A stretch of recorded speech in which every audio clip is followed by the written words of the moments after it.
সেটা হলো যে এই যে ডেসা এই পিডিবি বিদ্যুৎ দিচ্ছে, যে ডিস্ট্রিবিউশন কোম্পানিগুলোকে দিচ্ছে, তারা ভর্তুকি দিয়ে এই বিদ্যুৎটা সরবরাহ করছে।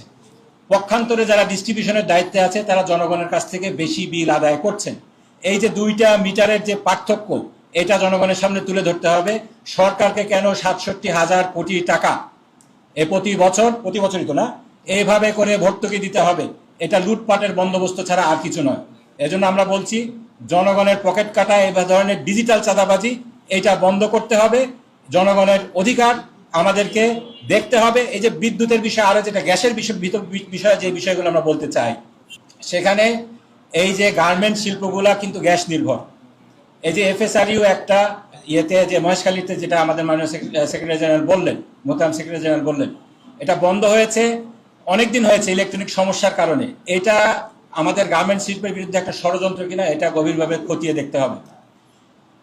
প্রধানমন্ত্রী বাজেট বক্তৃতায় কিন্তু বলেছেন যে নতুন নতুন গ্যাস ক্ষেত্র ওনারা করবেন, কি বলে, নতুন করে খননের ব্যবস্থা করবেন।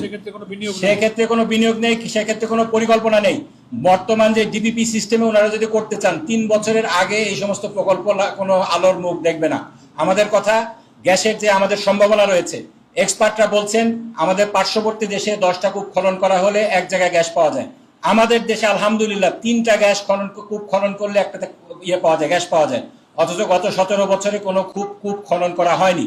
যে সমস্ত কূপ থেকে গ্যাস পাওয়া যাচ্ছে, সেখানে যদি পুনর্খনন করা হয়, সেখানে আরো গ্যাস পাওয়ার সম্ভাবনা আছে, সেটাও করা হচ্ছে না। অবিলম্বে গ্যাস কেন্দ্রিক, জ্বালানি কেন্দ্রিক একটা জাতীয় নীতি করে এই সমস্ত বিষয়গুলা